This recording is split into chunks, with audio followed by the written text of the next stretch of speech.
শুধু শুনলেই হবে না, শোনা অনুযায়ী আমল করতে হবে। আমল মানে কাজ। যদি শুনলেন আমল করলেন না, ওই শোনায় কোনো মূল্য থাকে না।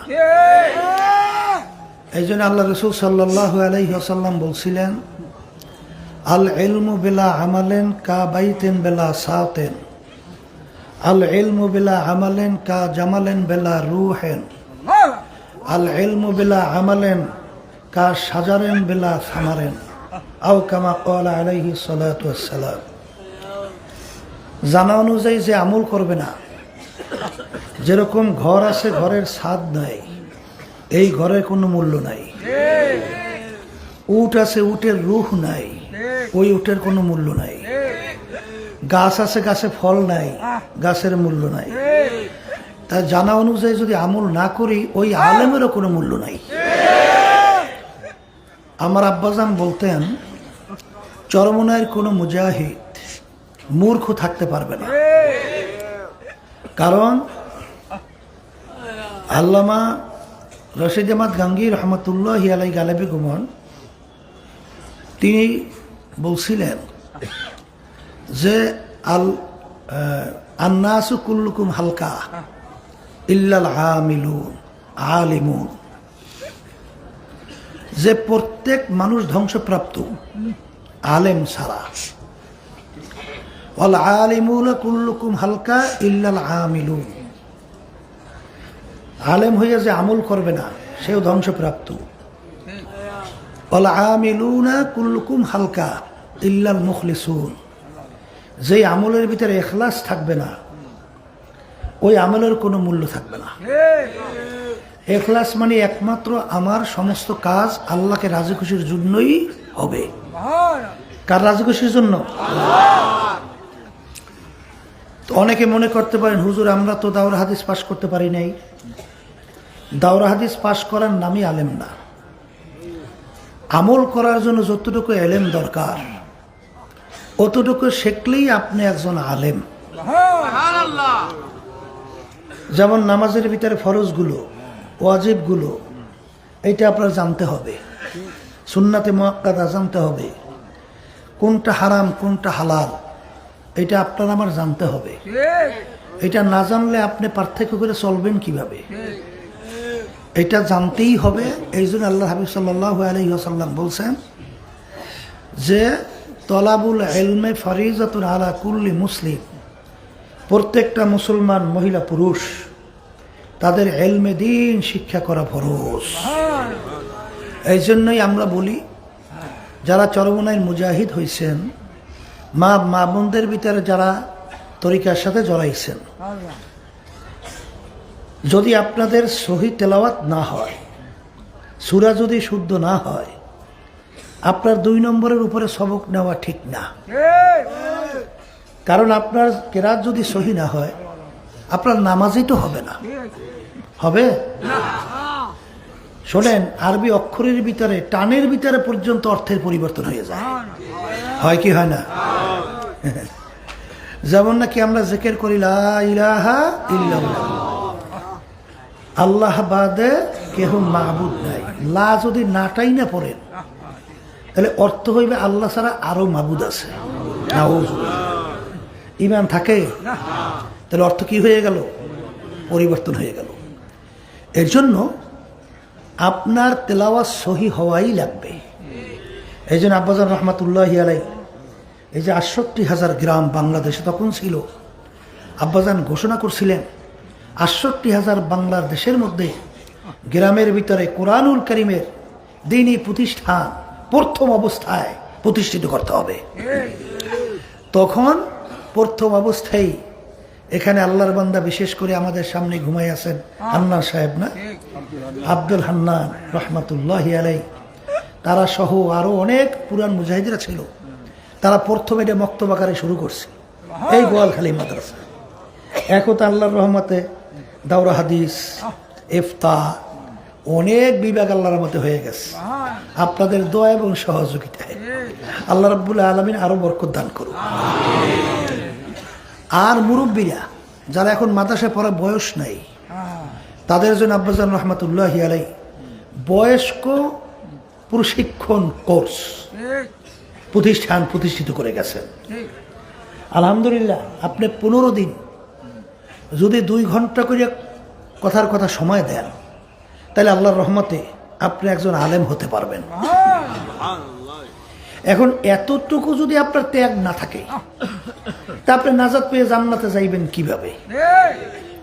এই জন্য কোনো আলেম, চরমনায় কোনো মুজাহিদ বা কোনো কালিমাগো মুসলমান, তাদের ইলমে দ্বীন যেগুলো জরুরি শিখতেই হবে। রাজি আছেন আল্লাহর রহমতে? আল্লাহ তৌফিক দান করুন। তা যাই হোক, যেই কথাগুলো বলতে চাইছিলাম যে এই মাহফিলের মূল উদ্দেশ্য কি ছিল?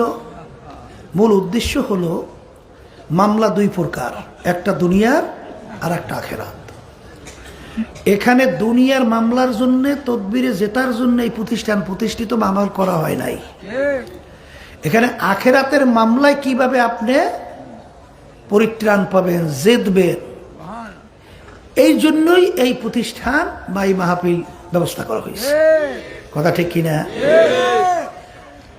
আসলে বর্তমানে আমাদের দেখা যায় যে এক শ্রেণী আমার বাজানদের রোগ হয়েছে, খুলনায় ডাক্তার দেখাবার পরে ডাক্তার যদি বলে যে আপনার এই রোগের চিকিৎসা খুলনায় তেমন উন্নত মানের ব্যবস্থা নাই, আপনি ঢাকা যান, তখন অনেকে কিন্তু জায়গা জমিন বিক্রি কইরা হলেও শরীরের চিকিৎসার জন্যে ঢাকা দৌড়ায় না?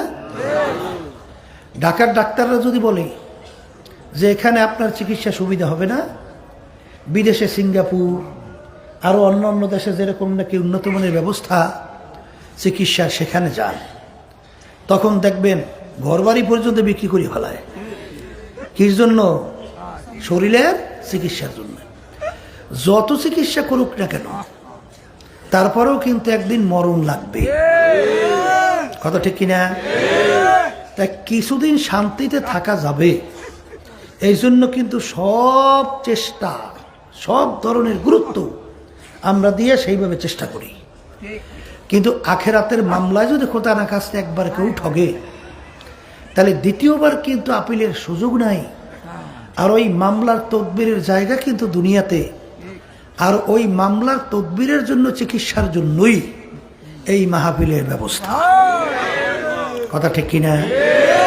আমার আব্বাজান রহমতুল্লাহি আলাই বলতেন, যারা চরমনাইতে আসেন, আপনারা 1 সবক 2 সবক 3 সবক নেওয়ার পরেও যদি আপনার কোনো পরিবর্তন না আসে, অর্থাৎ আগে যে গুনার কাজে লিপ্ত ছিলেন, এখন সেই গুনার ভিতরেই লিপ্ত আছেন, বরঞ্চ আগে যেই নামাজ পড়তেন না এখনো পড়েন না, রোজা রাখেন নাই এখনো রাখেন না, জুলুম করতেন এখনো জুলুম ছাড়েন নাই, মিথ্যা বলার অভ্যাস এখনো মিথ্যা ছাড়েন নাই, ঘুষ সুদ খাওয়ার অভ্যাস এখনো ছাড়েন নাই, পরের মাল ঠগাইয়ে নিজের সম্পদ বাড়ানোর ধোকাবাজি আগে ছিল এখনো ছাড়েন নাই, এরপরে চাঁদাবাজি আগেও আপনি ছিলেন, আর সর্বনাশ যাওয়ার পরেও 1 সবক 2 সবক 3 সবক পালন করার পরেও আপনার কোনো পরিবর্তন হয় নাই।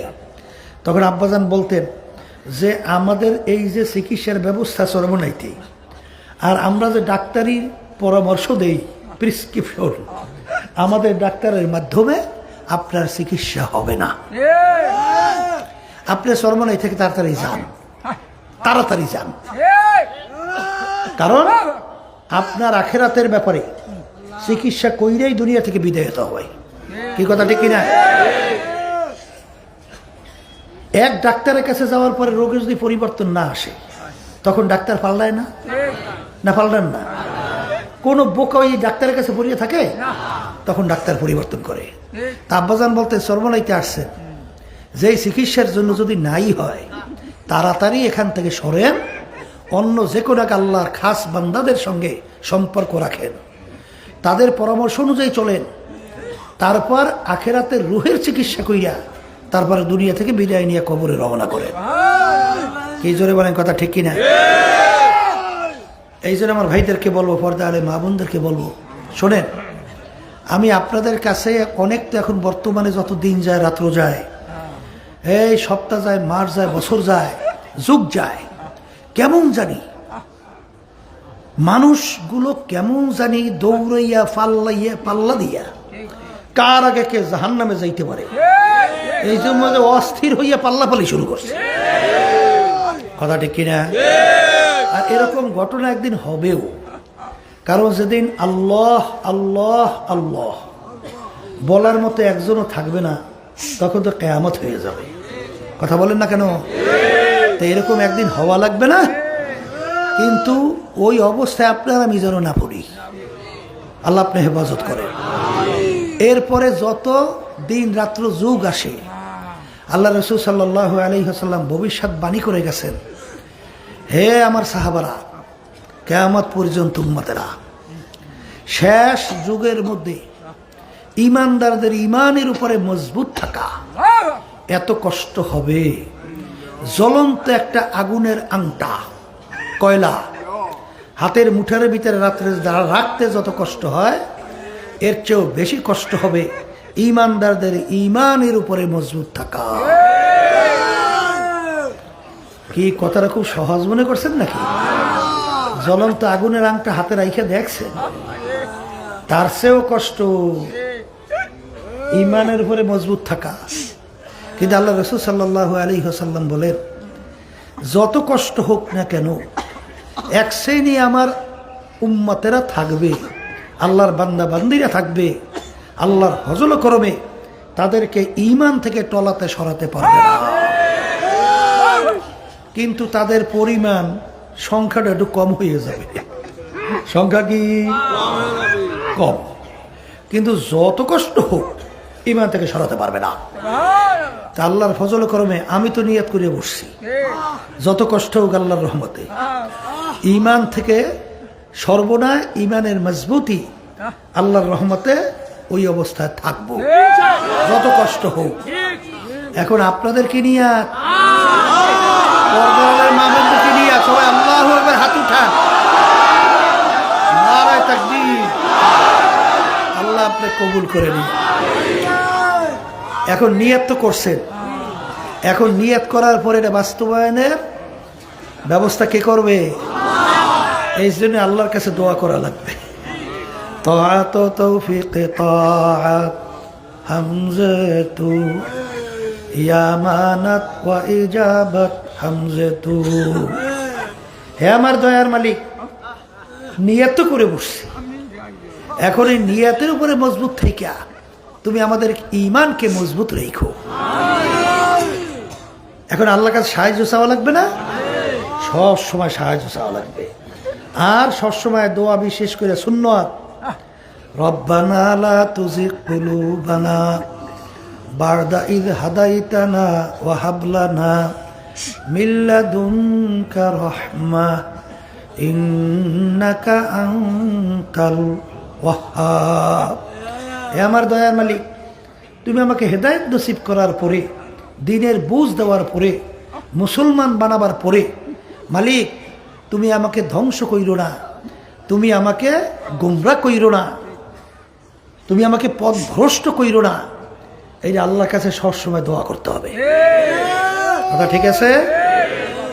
এখন যদি আল্লাহর উপরে তাওয়াক্কুল কইরা সব সুফরদ আল্লাহর কাছে করতে পারি, আল্লাহ রাব্বুল আলামিন তিনি আমাদের জন্য জিম্মাদার হয়ে যাবে। এই কথা ঠিক কিনা? কে জিম্মাদার হবে?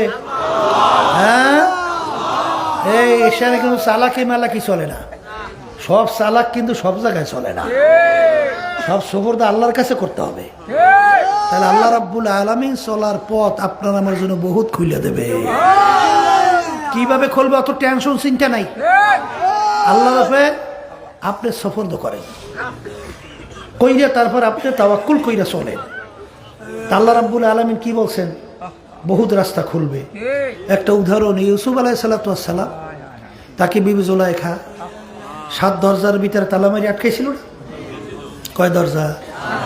দরজা 7 আটকাইছেও, তালাও মারছে 7।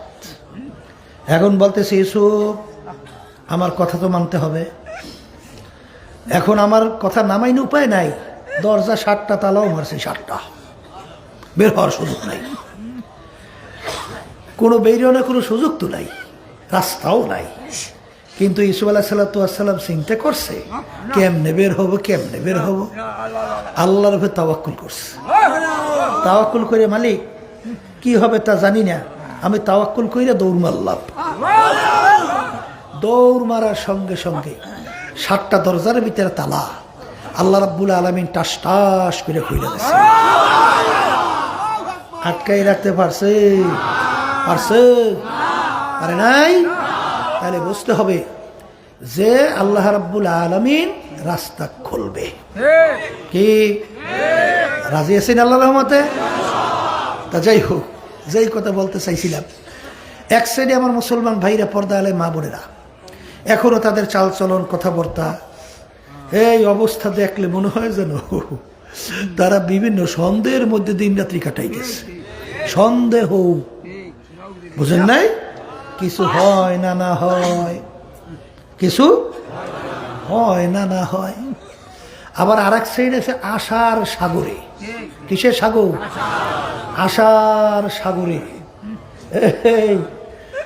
এই নিজেকে নিজে ওইভাবে ভাসাইয়া চলতেছে, ঠিক কিনা? আমি আমার বাজানদেরকে বলবো, যারা আশার সাগরে এই দিন রাত্রি কাটাইতেছেন, যে এখন আমার বয়স সবে মাত্র 15, কারো 20, কারো 30, এখনো তো অনেক বয়স বাকি। হ্যাঁ, তাহলে এখন তো একটু যুবক বয়স, এখন একটু চিত্ত বিনোদন, এখন একটু আনন্দ ফুর্তি, এগুলো একটু করিয়ে টরিয়ে লই। এইবার বুড়া হইলে তারপর তওবা টবা করিয়া এইবার ঠিকঠাক মতো আল্লাহর হুকুম নবী তরিকা অনুযায়ী চলবো। আশা শব্দটা কি? আশার সাগর। এই এক শ্রেণী আল্লাহর বান্দাবান্দি আছে 60-70 বছর বয়স হয়ে গেছে, এখনো ঠিক লাইন মতো পথে চলে না। এই মনে করছে যে 60 বছর বয়স, 100 বছর তো মানুষ বয়স পায়, তো এখনো বাকি তো বেড়ায় 40। কিসের সাগর? এদেরকে আল্লাহ রাব্বুল আলামিন স্মরণ করে এদের জন্য কি বলছেন? আলহাকুমুত তাকাসুর হাত্তা যুরতুমুল মাকাবির।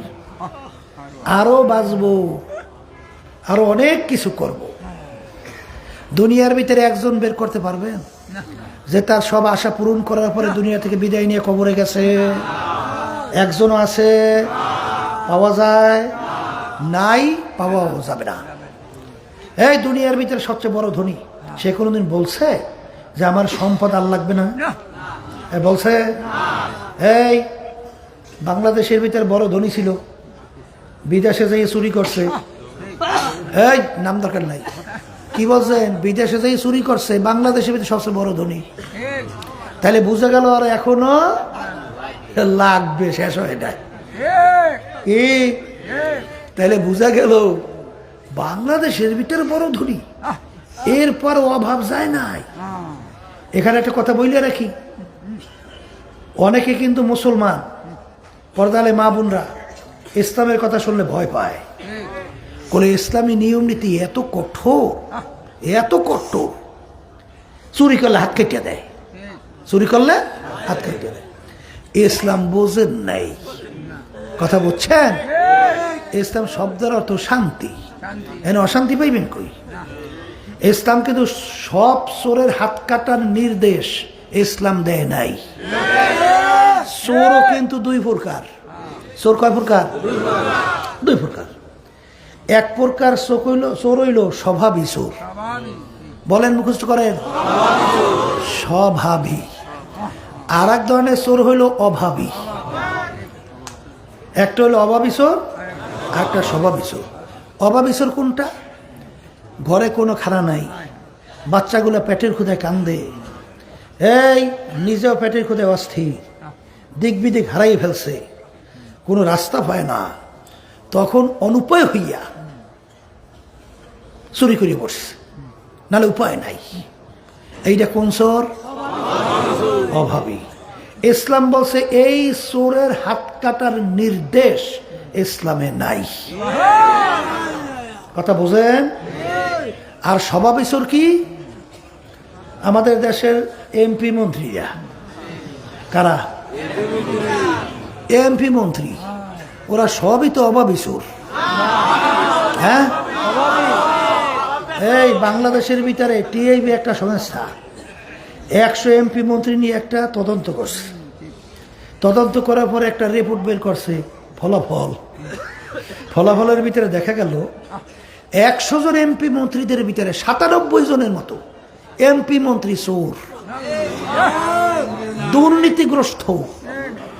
এখন অনেকে বলতে হুজুর 3 জন তো ভালো আছে, 3 জনও বলে চোর, একটু কম চোর। একটা হলো পুকুর চোর, আর একটা হলো সাগর চোর, আর একটা হলো খাল চোর।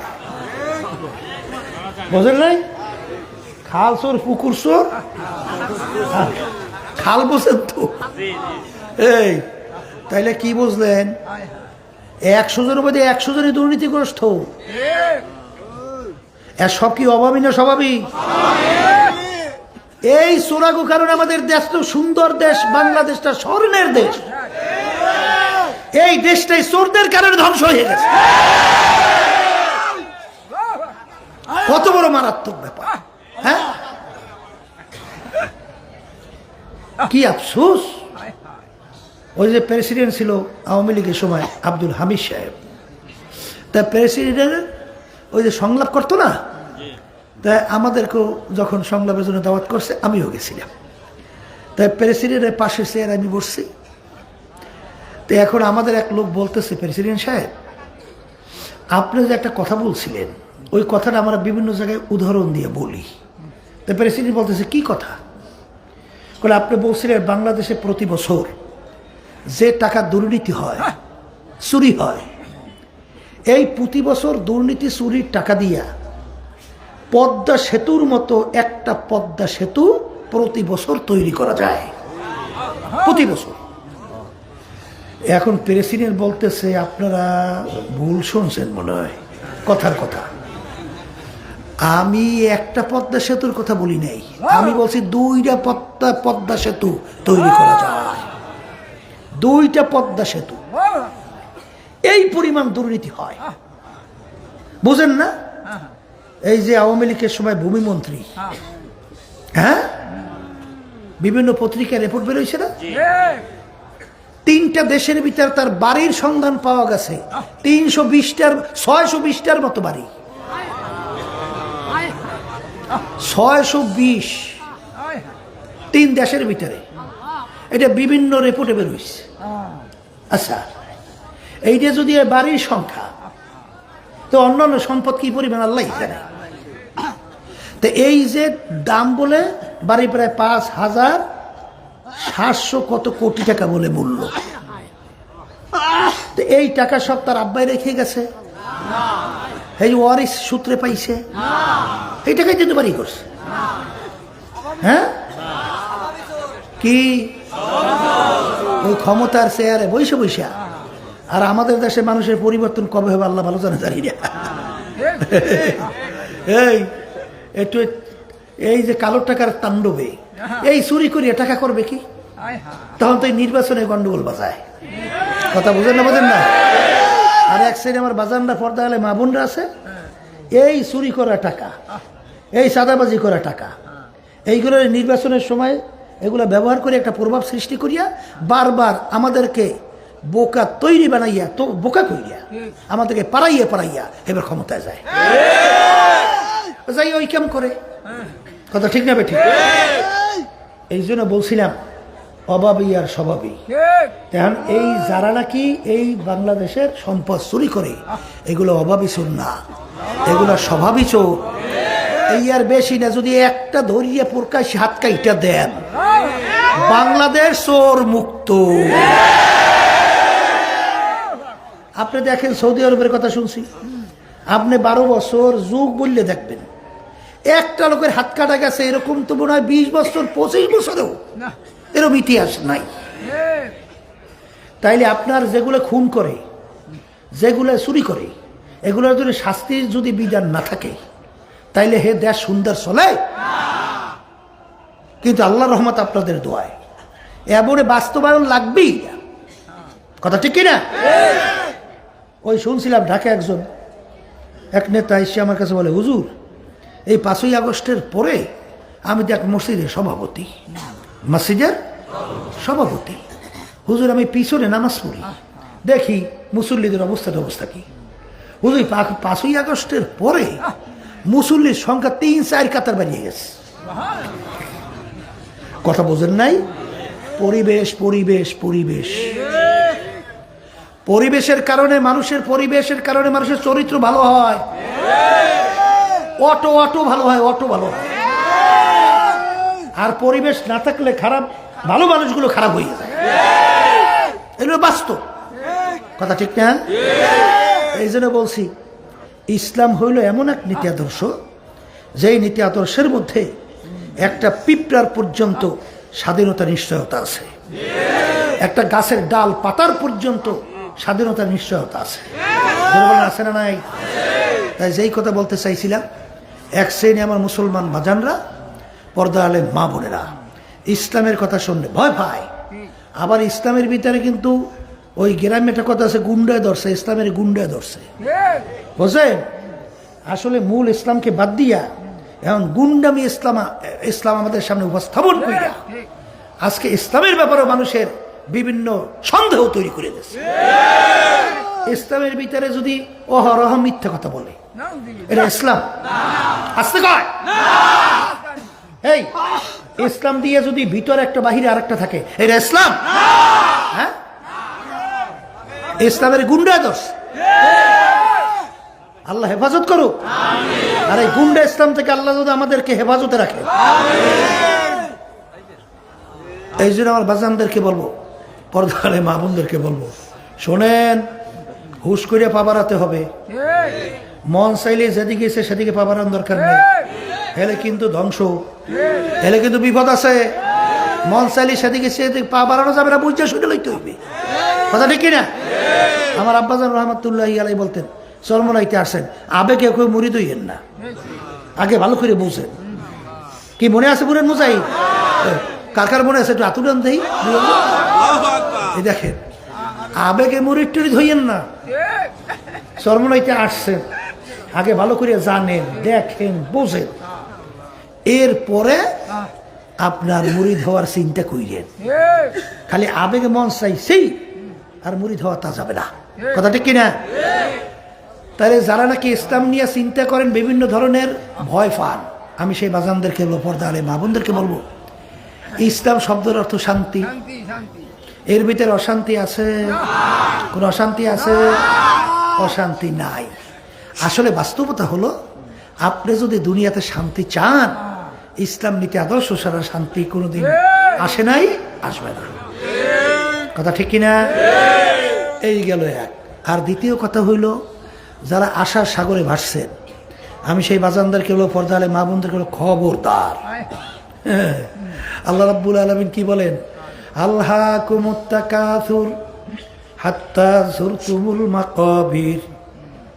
আরো আরো আরো আরো বাঁচবো, আরো অমুক প্রমুখ সমুক অনেক কিছু করব।